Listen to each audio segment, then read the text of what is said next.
Hello friend, welcome back to my channel Anu BEd classes. Friend, इससे पहले वाली video में हम एससीईआरटी क्लास 5th की जो पूरे 21 चैप्टर की जितनी भी इंपॉर्टेंट टॉपिक थी हम कवर कर चुके हैं।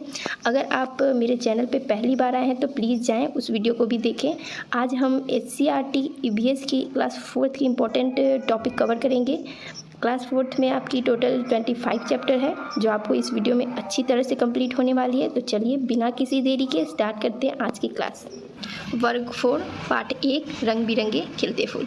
इस चैप्टर में आपको दिन में खिलने वाले फूल, रात में खिलने वाले, सर्दियों में खिलने वाले फूल, ये सब के बारे में आपको याद करना है। ठीक है, इस सब में जितने भी मैंने फूलों के नाम ऐड किए हैं, आपको ज़्यादातर वैसे फूलों के नाम हैं जो एग्जाम में ऑप्शन में दिए जा सकते हैं। पहला पॉइंट देखेंगे कि दिन में खिलने वाले फूल: गेंदा, geranium, morning glory, tecoma, daisy, dahlia, कमल, कमलिनी। रात में खिलने वाले फूल पूछा जाए कौन कौन से हैं: रातरानी, चंपा, धतूरा, सप्तपर्णी, रजनीगंधा, पारिजात, चमेली, मोगरा। सर्दी में खिलने वाले फूल: गुलदाउदी, डलिया, पेंसी, एस्टर। गर्मी में खिलने वाले फूल हो जाएंगे गेंदा, गुलाब, सूरजमुखी, अमरथंस, सदाबहार, गुलबहार, गुलमेहंदी, गुड़हल, लिली, लेवेंडर, अनानस लिली, कॉर्नफ्लावर। नेक्स्ट पॉइंट देखेंगे बरसात में खिलने वाले फूल: गुड़हल, मोंगरा, rain lily, bougainvillea, lantana, adenium plant, plumeria flower. साल भर खिलने वाले फूल: गुलाब हो जाएंगे, लेंटाना हो जाएगा, अडेनियम हो जाएगा। सब मैंने एक्स्ट्रा लिख दिया है, आप यहाँ पे याद कर लें। लताओं पर खिलने वाले फूल यहाँ पढ़ लें आप।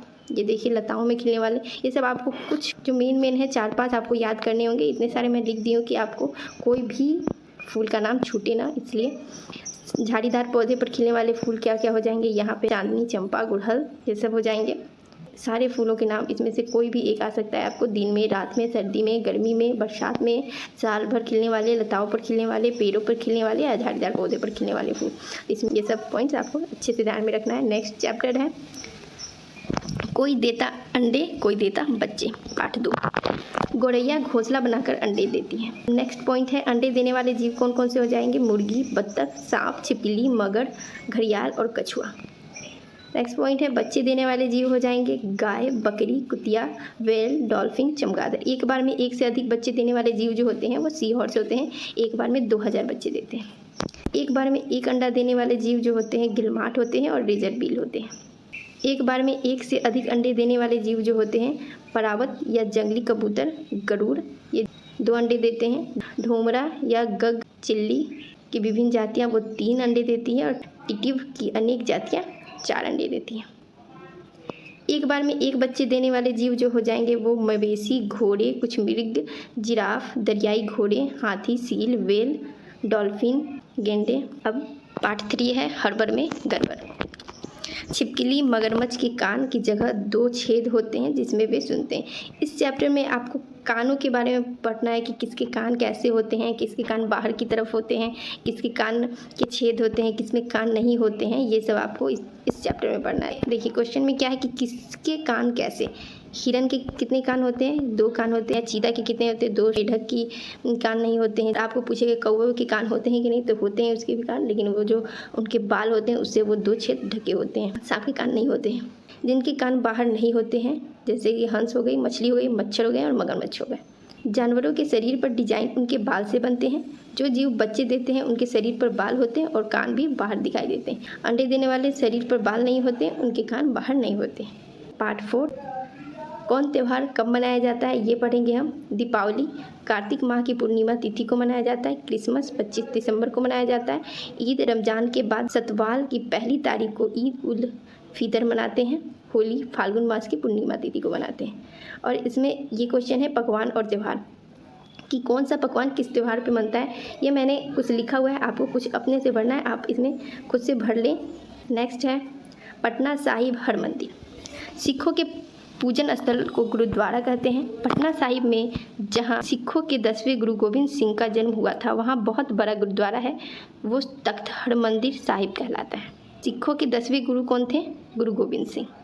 नेक्स्ट चैप्टर है पार्ट 5 स्वाद अलग अलग। इसमें आपको क्या पढ़ना है? दांतों के बारे में पढ़ना है कि किस में कैसे दांत होते हैं, कितने दांत होते हैं। बच्चों के जो दांत होते हैं देखिए यहाँ पे देखते हैं, बच्चों में 20 दूध के दांत होते हैं, बड़ों में 28, वयस्क में 32 दांत होते हैं। जिसमें देखिए ये कृंतक दांत जो होते हैं 8 होते हैं, रदनक 4 होते हैं, अग्र चवर्णक 8 होते हैं और चवर्णक 12 होते हैं। इस नामों को आप इंग्लिश में पढ़े तो आपको ज़्यादा आसानी से याद होगी।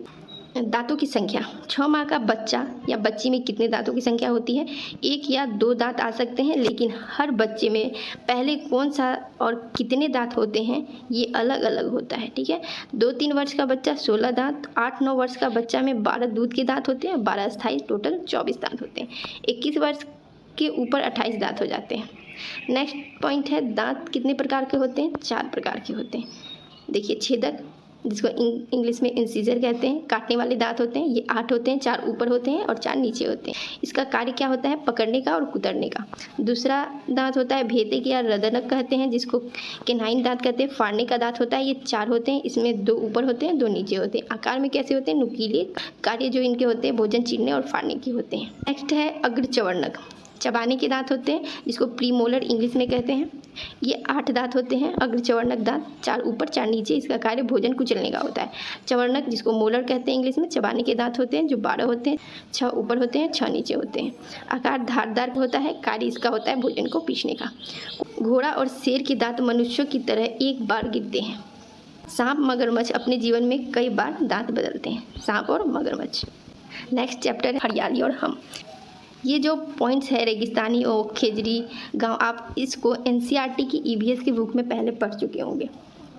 आपको ना ध्यान ये रखना है कि आपको दोनों ही बुक की ईवीएस को लेते हुए चलना है, दोनों से क्वेश्चन पूछा जा सकता है। खेजरली गांव राजस्थान में है, यहाँ खेजरी वृक्ष पाई जाती है। यहाँ खेजरी के बहुत बड़े पेड़ होते हैं, खेजरी के फलियों की सब्जी बनती है, इसकी छाल दवा के काम आती है। यानी कि ये पूरे जो पेड़ ही होते हैं काम के होते हैं, ठीक है।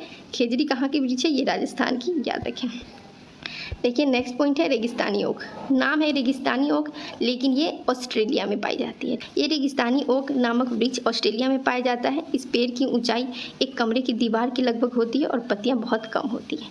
यह पेड़ के ऊपर जितना दिखाई देता है, इससे 3 गुना इसके जड़ें जमीन की गहराई तक पाई जाती है। इसके जड़ें जब तक पानी तक नहीं पहुंच जाती तब तक बढ़ती रहती है।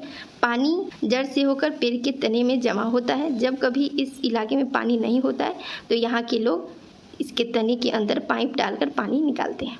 नेक्स्ट चैप्टर है देख तमाशा। इसमें भारत के अलग अलग राज्यों में पतंग उड़ाने के अवसर के बारे में बताया गया है। राजस्थान में कब पतंग उड़ाई जाती है? मकर संक्रांति के दिन, जनवरी में। बिहार में मकर संक्रांति के दिन 15 जनवरी को। दिल्ली में स्वतंत्रता दिवस के दिन 15 अगस्त को। नेक्स्ट चैप्टर है जब मामा जी घर आए, पार्ट 9। भारत सरकार ने महिलाओं की न्यूनतम उम्र शादी की बढ़ाकर कितनी की है? 18 से 21, जबकि पुरुषों के लिए उम्र कितनी है? 21 साल। इसमें ज़्यादा बात नहीं थी, ये 2 पॉइंट्स थे। पार्ट 10 देखेंगे छठ पर्व और बच्चे। छठ पर्व हर साल कार्तिक मास शुक्ल पक्ष की षष्ठी तिथि के दिन मनाया जाता है। तो इसकी शुरुआत दिवाली के चौथे दिन नहाय खाए के साथ होती है। छठ पर्व कितने दिनों का होता है? 4 दिनों का होता है छठ पर्व। नहाय खाए, खरना, डूबते सूर्य को अर्घ, उगते सूर्य को अर्घ। नेक्स्ट चैप्टर है, देखिए 10 के बाद हम सीधे कौन से चैप्टर में हैं? 12 चैप्टर में, क्योंकि 11 चैप्टर जो था और बनाए नक्शा 11 चैप्टर का नाम है, उसमें कोई विशेष टॉपिक थी नहीं, कोई खास बात नहीं थी, इसलिए मैंने इसमें ऐड नहीं किया है। जो पार्ट 12 है ये है अपना प्यारा घर। इसमें पक्षियों के घोंसलों के बारे में आपको पढ़ने को मिलेगा कि कौन से पक्षी कहाँ कैसे रहते हैं और कैसे उसके घर रहते हैं, ठीक है। कौवा, कोए का घोंसला पेड़ों की सबसे ऊंची डाल पर होता है। इनके घोंसले बेतरतीब ढंग से बने होते हैं, जिनमें घास फूस, तिनके, पत्ते, लकड़ी की टहनियाँ, लोहे के तार। कोयल अपना घोंसला नहीं बनाती, वह कौवे के घोंसले में अंडे देती है। कौवा अपने अंडों के साथ उसके अंडे भी सेता है। इसके जितने भी पॉइंट्स हैं आप इसे छोड़े नहीं, सारे पॉइंट को अच्छे से ध्यान से देखें और पढ़ें, कोई भी पॉइंट से आपको क्वेश्चन बन सकती है, ठीक है। नेक्स्ट पॉइंट है कबूतर। कबूतर के घोंसले के बारे में पढ़ेंगे। कबूतर पुराने मकान या खंडहर में घोंसला बनाते हैं। पुआल और डंडों के एक मटमैले मंच के घोंसले का निर्माण करते हैं। कोए, गिलहरी, बिल्ली, चूहे मौका देखते ही अंडे चुरा लेते हैं, कई बार घोंसले भी तोड़ देते हैं। तोता, किसी पेड़ के कोटर तनों में सुराख काटकर तोता अंडे देता है। नेक्स्ट वीवर पंछी, जिसको बया पंछी भी कहते हैं। नर वीवर पंछी अपने घोंसले बनाते हैं। मादा वीवर उन सभी घोंसलों को देखते हैं, फिर उनमें से जो घोंसला सबसे ज़्यादा पसंद आता है उनमें ही वह अंडा देती हैं। वह अपने घोंसले पानी के निकट या फिर उन टहनियों में बनाती हैं जो पानी के ऊपर हों।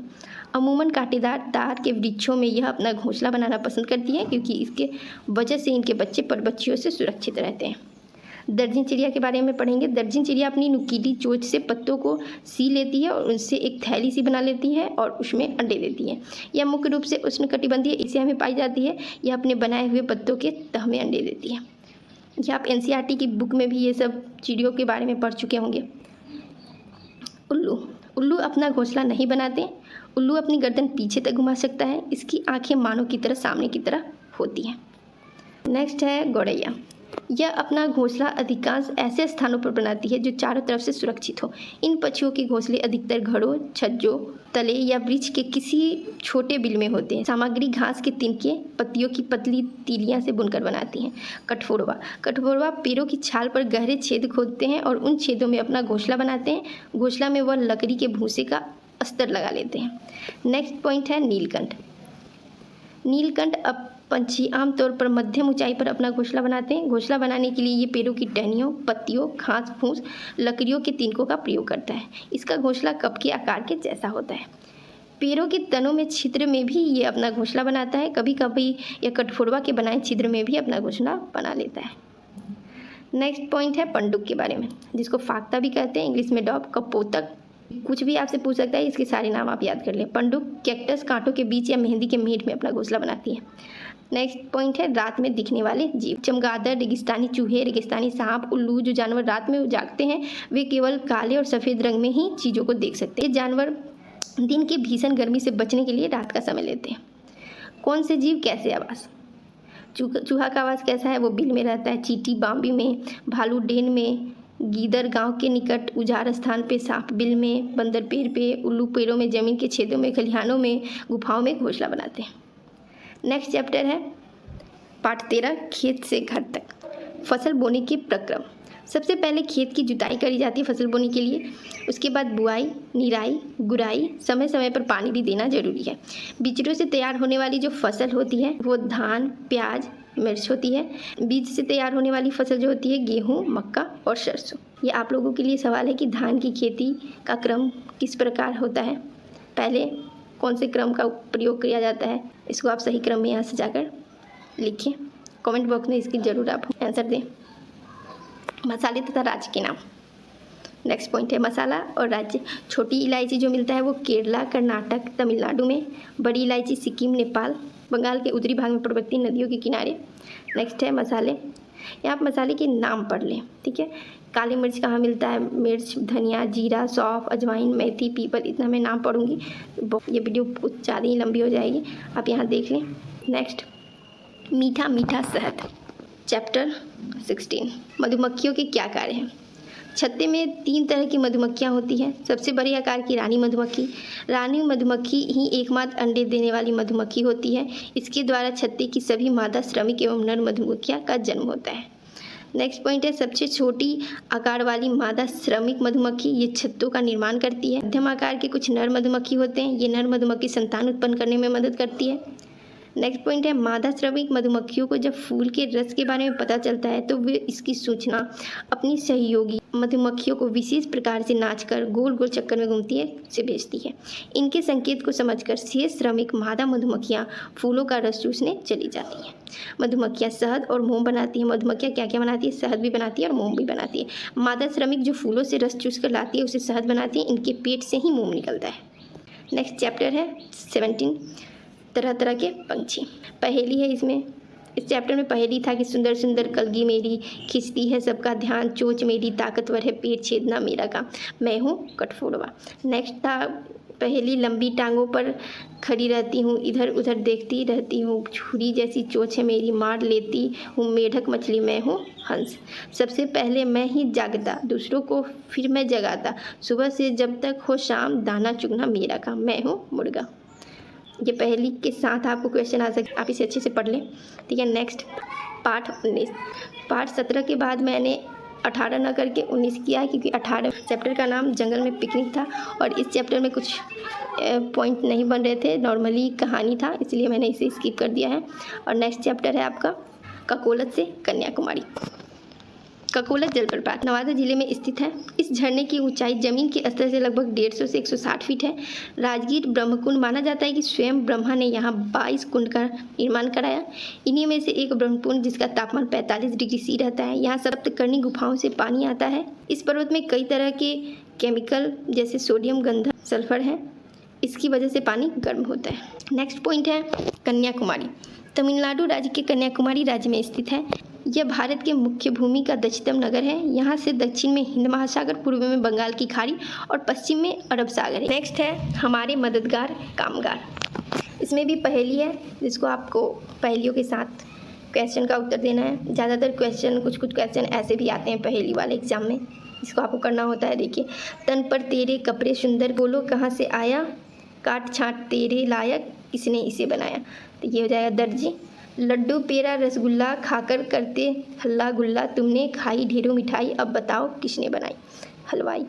इसका आंसर हो जाएगा चूड़ी नेकलेस टीका हार, सुंदर तन सजाता कौन, पायल बिछिया बेसर जैसा, सुंदर गहना गढ़ता कौन। इसका आंसर हो जाएगा सुनार।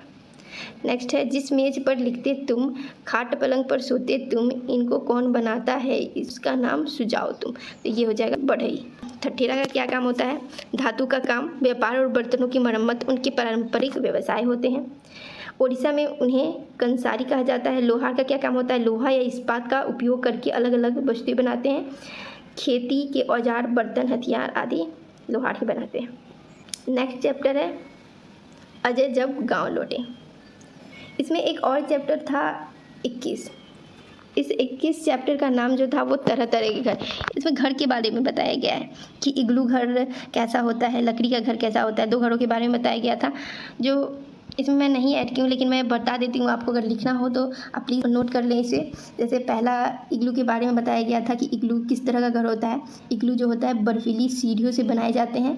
वो ठंड वाले बर्फीले इलाकों में बनाए जाते हैं, जैसे कनाडा, ग्रीनलैंड। इससे इग्लू को इनुडट जनजाति द्वारा बनाया जाता है। ये एक अस्थायी शीतकालीन घर होता है। ठीक है, नेक्स्ट पॉइंट था इसका लकड़ी का घर कैसा होता है। लकड़ी का जो घर होता है लद्दाख में ढलान वाली छत होती है उसकी, और बर्फ़ में ढके होते हैं। और असम में लकड़ी के घर जो होते हैं मजबूत बांस के खंभों की होती है। ज़मीन से लगभग 10 से 12 फीट की ऊंचाई पर ये घर बने होते हैं। ये मैंने कुछ एक्स्ट्रा पॉइंट ऐड कर दिया। ठीक है, इसमें बस 2 ही घरों के बारे में कुछ विशेष ऐसा नहीं बताया गया था कि कौन से घर कैसे पाए जाते हैं, लेकिन आपको पिछले जो NCERT की बुक में ये सारे घरों के बारे में विशेष रूप से पढ़नी थी, तो शायद आपको इस बार भी इसमें देखने को मिल जाए। इसी के लिए मैंने इसमें एक्स्ट्रा 2-3 बार ऐड कर दिया। ठीक है, चलिए अब देखते हैं हम पार्ट 22 को, अजय जब गांव से लौटे। हावड़ा ब्रिज देखेंगे। पश्चिम बंगाल के शहर कोलकाता का यह एक पर्यटन स्थल है। इसे रविंद्रा सेतु भी कहा जाता है। यह झूलता हुआ पुल है।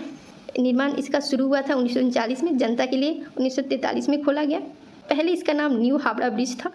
14 जून 1965 को गुरु रविन्द्रनाथ टैगोर के नाम पर इसका नाम रविंद्र सेतु कर दिया गया, पर प्रचलित नाम हावड़ा ब्रिज ही रहा।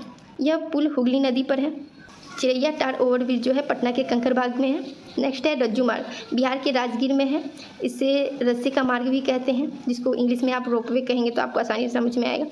महात्मा गांधी सेतु जो है गंगा नदी पर है। पटना से वैशाली जिले को जोड़ने के लिए गंगा नदी पर उत्तर दक्षिण की दिशा में बना हुआ ये पुल है। यह दुनिया की सबसे लंबा और एक ही नदी पर बना पुल है। लंबाई इसका 5750 मीटर है। उद्घाटन मई 1982 में इंदिरा गांधी द्वारा। वर्तमान में यह राष्ट्रीय राजमार्ग 19 का हिस्सा है। पार्ट 23 आसपास की खोज खबर। इस चैप्टर में हम भरत मिश्र के बारे में पढ़ेंगे। भरत मिश्र जो है रामपुर शाहबाद के रहने वाले थे। उनकी आंखें नहीं थी। उन्होंने अपनी मेहनत और प्रतिभा के बदौलत PhD किया। PhD के बाद उन्होंने बहुत सारे विश्वविद्यालय में व्याख्याता बनने के लिए आवेदन दिया, परंतु उनकी आंखें न होने की वजह से वे लोग नौकरी देने से हिचक रहे थे। राष्ट्रपति वराहगिरी वेंकट गिरी तत्कालीन राष्ट्रपति थे। उन्होंने उनसे मिलकर भरत मिश्र से मिलकर वो बहुत प्रभावित हुए, तो उनकी पहल पर ही मगध विश्वविद्यालय में भरत मिश्र को प्रोफेसर बनने का मौका मिला। इनके मार्गदर्शन में भरत मिश्र के मार्गदर्शन में 16 विद्यार्थी जो है PhD की उपाधि प्राप्त किए। उन्होंने अखबार में अपनी शादी के लिए 59 प्रस्ताव दिए, जिसमें डॉक्टर धीरा मिश्र इनकी सुयोग जीवन संगिनी बनी। नेक्स्ट पॉइंट है भरत मिश्र की कार्य दक्षता को देखते हुए 1979 में भारत के तत्कालीन राष्ट्रपति नीलम संजीव रेड्डी ने उन्हें श्रेष्ठ निःशक्त कर्मचारी का पुरस्कार दिया। 1985 में राष्ट्रपति ज्ञानी जैल सिंह द्वारा इनको पद्मश्री से अलंकृत किया गया। निसंदेह अंधत्व भरत मिश्र के लिए कभी बाधा नहीं बनी। नेक्स्ट चैप्टर है चिड़ियाघर की सैर। पहला पॉइंट है राष्ट्रीय चिन्ह क्या होता है? अशोक स्तंभ है। ये मौर्य साम्राज्य के सम्राट अशोक द्वारा सारनाथ में बनाए गए स्तंभ से लिया गया है। कहाँ से? सारनाथ से। ये जो सारनाथ में इनका स्तंभ है मौर्य साम्राज्य का, इसका शीर्ष भाग ही अशोक स्तंभ का राष्ट्रीय चिन्ह के रूप में लिया गया है। इस स्तंभ के शिखर पर 4 शेर हैं, 4 शेर खड़े हैं जिनका पिछला हिस्सा खंभों से जुड़ा है। संरचना के सामने इसमें धर्मचक्र, कानून का पहिया भी है। पहिए के हर एक तरफ एक अश्व और बैल बने हुए हैं। एक गोल आधार है जिस पर एक हाथी, एक दौड़ता घोड़ा, एक सार, एक सिंह बने हैं। नेक्स्ट है राष्ट्रीय पशु कौन है? बाघ है। राष्ट्रीय फूल कमल है। राष्ट्रीय फल आम, पंछी मोर। राष्ट्रीय खेल हॉकी। राष्ट्रीय जलचर डॉल्फिन। राष्ट्रीय वृक्ष वट वृक्ष, बरगद का वृक्ष। मुद्रा जो होता है राष्ट्रीय मुद्रा रुपया। राष्ट्रीय नदी गंगा। राष्ट्रीय पिता महात्मा गांधी। राष्ट्रीय दिवस स्वतंत्रता दिवस, गांधी जयंती और गणतंत्रता दिवस। राष्ट्रीय लिपि या आधिकारिक लिपि जो है हमारी देवनागरी है। राजभाषा हिंदी। राष्ट्रीय कैलेंडर शाका कैलेंडर। राष्ट्रीय जनगण मन रविन्द्रनाथ टैगोर द्वारा लिखा गया। पहली बार 27 दिसंबर 1911 में भारतीय राष्ट्रीय कांग्रेस कलकत्ता सत्र में गाया गया। संपूर्ण गान 52 सेकेंड का समय लगता है राष्ट्रीय गान को। इस गान में कुछ राज्यों, पर्वतों, नदियों के नाम आए हैं जो निम्न है। राज्य के नाम पंजाब, सिंध, गुजरात, मराठा। पर्वत के नाम विंध्य और हिमाचल आया है। नदियों का नाम यमुना और गंगा। राष्ट्रीय गीत इसमें वंदे मातरम हो गया। इसको बंकिम चंद्र चटर्जी द्वारा बंगाली और संस्कृत में 1882 में उनके अपने उपन्यास आनंद मठ में लिखा गया था। इसे पहली बार 1896 में भारतीय राष्ट्रीय कांग्रेस के राजनीतिक संदर्भ में रविन्द्रनाथ टैगोर द्वारा गाया गया। गाने में लगा समय 1 मिनट 9 सेकेंड। राष्ट्रीय गीत को कितने मिनट लगता है गाने में? 1 मिनट 9 सेकेंड। और राष्ट्रीय गान को 52 सेकेंड। यहाँ नेक्स्ट है राष्ट्रीय ध्वज। राष्ट्रीय ध्वज तिरंगा है। 22 जुलाई 1947 में भारतीय संविधान सभा में राष्ट्रीय ध्वज तिरंगे को अपनाया था। ध्वज की चौड़ाई लंबाई का अनुपात क्रमशः 2:3 होता है। चक्र में 24 तीलियाँ होती हैं। यह चक्र सारनाथ में स्थित अशोक स्तंभ से लिया गया है। केसरिया रंग किसका प्रतीक है? त्याग और बलिदान, साहस बलिदान कहेंगे। सफ़ेद रंग सत्य, शांति और पवित्रता, सत्य और शांति का। हरा रंग देश की समृद्धि का प्रतीक है, जिसको खुशहाली और समृद्धि कहेंगे। चक्र जो है देश की प्रगति और परिवर्तन का प्रतीक है। नेक्स्ट इसमें ये ना क्वेश्चन दिया हुआ था आपको नोट पर कौन सा, जैसे इसमें लिखा हुआ था 10, 20 और 50 के नोट पर कौन सा राष्ट्रीय प्रतीक अंकित होता है। तो मैंने इसमें 20, 10, 50, 100, 200, 500 सबके बारे में लिख दिया है। 20 के नोट पर एलोरा की गुफाओं का होता है। 50 पे हम्पी के मंदिर का चित्र होता है। 10 पे कोणार्क सूर्य मंदिर। 100 पे रानी की वाव। 200 पे सांची का स्तूप और 500 पे लाल किला और स्वच्छ भारत अभियान का एक लोगो होता है। नेक्स्ट क्वेश्चन था राष्ट्रीय प्रतीक के अतिरिक्त नोट पर और किस चीज़ के चित्र बने होते हैं। तो इसमें जो होता है महात्मा गांधी का वाटर मार्क के साथ साथ महात्मा गांधी का चित्र भी होता है। भारतीय रिजर्व बैंक के गवर्नर का हस्ताक्षर होता है। इसमें ब्रेल पद्धति को भी शामिल किया गया है। आपको पता है कि ब्रेल जो लिपि होती है जो देख नहीं सकते हैं उन लोगों के लिए होती है, जो छू कर नोट का पता कर सके कि ये कितने रुपये का नोट है। नोट के ऊपर में कितनी भाषाएं लिखी होती हैं? Question third. कुल 17 भाषाएं होती है, जिसमें से हिंदी और अंग्रेजी भाषा नोट के सामने छपी होती है और बाकी 15 भाषाएं नोट के पीछे होती हैं। ये क्वेश्चन आपको करना है कि बताइए कि प्रत्येक नोट पर रुपए के मूल्य के अतिरिक्त कुछ संख्या लिखी होती है। क्या सभी नोटों पर लिखी ये संख्या समान होती है? ये आप मुझे कमेंट बॉक्स में बताएं। अब नेक्स्ट चैप्टर है 25, लास्ट चैप्टर है आपकी बंटी का सफ़र। विष्णुपद और मंगला गौरी मंदिर। इस मंदिर में विशाल पद चिन्ह बने हुए हैं जो कि गयासु के ऊपर विष्णु जी के पैर रखने का दर्शाता है। भगवान बुद्ध के बारे में पढ़ेंगे। बौद्ध धर्म के संस्थापक भगवान बुद्ध के बड़े बड़े मंदिर गया से सटे बोध गया में है। भगवान बुद्ध को यही एक पीपल पेड़ के नीचे ज्ञान की प्राप्ति हुई थी। फाल्गु नदी बिहार राज्य की गया की पवित्र नगर से गुजरती है। भगवान विष्णु का विष्णुपद मंदिर इसके किनारे खड़ा है। इसकी धाराएं अंत में पुनपुन नदी में विलय हो जाती है, जो स्वयं गंगा नदी की एक उपनदी है। कोडरमा के बारे में पढ़ेंगे। कोडरमा झारखंड के उन जिलों में से एक है जो प्रचुर मात्रा में प्राकृतिक संसाधनों, खनिज संपदा से समृद्ध। पहले यह विश्व स्तरीय अभ्रक के उत्पादन के लिए प्रसिद्ध था और इससे भारत की अभ्रक राजधानी या अभ्रक नगरी के रूप में जाना जाता था। पारसनाथ पहाड़ी, यह झारखंड के गिरिडीह जिले में स्थित पहाड़ियों की एक श्रृंखला है। सबसे ऊंची चोटी 1350 मीटर है। यह पहाड़ बिहार और झारखंड की सबसे ऊंचा पहाड़ है। इसके ऊपर जैन धर्म के 23वें तीर्थक पार्श्वनाथ का मंदिर है। नेक्स्ट पॉइंट है गोमो। झारखंड राज्य के धनबाद जिले में स्थित एक शहर है। इस जगह का ऐतिहासिक महत्व है। स्वतंत्रता संग्राम के महान योद्धा नेताजी सुभाष चंद्र बोस को अंग्रेजों ने उनके घर में ही कैद कर रखा था। सुभाष चंद्र बोस उनको चकमा देकर कैद से निकल गए और गोमो से फ्रंटियर मेल पकड़कर पेशावर चले गए। बाद में वहां से अफगानिस्तान, जर्मनी, जापान होते हुए सिंगापुर पहुंचे तथा आज़ाद हिंद फौज की सहायता से अंग्रेजों पर हमला किया। दामोदर नदी, यह झारखंड और पश्चिम बंगाल से होकर पश्चिम से पूर्व दिशा में बहती है। उद्गम है झारखंड के छोटा नागपुर पठार की पहाड़ियों में। नदी की जो कुल लंबाई है 541 किलोमीटर। बोकारो, बराकर, कोनार महत्वपूर्ण सहायक नदियां हैं। इस नदी का दूसरा नाम बंगाल का शोक है। बोकारो झारखंड का एक जिला है। बोकारो में इस्पात कारखाना है। भारत का सबसे बड़ा इस्पात निर्माण कॉम्प्लेक्स कहा जाता है बोकारो को। झालदा भारत के पश्चिम बंगाल राज्य में पुरुलिया जिले का एक शहर और नगर पालिका है। यह झालदा अनुमंडल का मुख्यालय है। बोली यहाँ की बांग्ला है। झारखंड की जनजाति उरांव, बिरहोर, मुंडा, संथाल आदि है। उरांव जनजाति जो है वो कुडुक बोलते हैं। मुंडा, मुंडारी, संथालों की भाषा संथाली है। झारखंड की अतिरिक्त भाषा सादरी, नागरी और खखोटा है।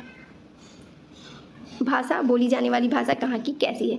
पटना, नालंदा, गया में मगही बोली जाती है। वैशाली, मुजफ्फरपुर में बजिका, दरभंगा, मधुबनी में मैथिली, मुंगेर, भागलपुर में अंगिका, भोजपुर, रोहतास में भोजपुरी। रांची में क्या है? भारी मशीन का कारखाना है। कांके में एक पागल खाना है। नेतरहाट एवं जोन्हा में जलप्रपात है। सो फ्रेंड, आपकी ये 4th क्लास की EVS की जितनी भी इम्पोर्टेंट पॉइंट बन रही थी मैंने आपको सारी कवर करा दी है।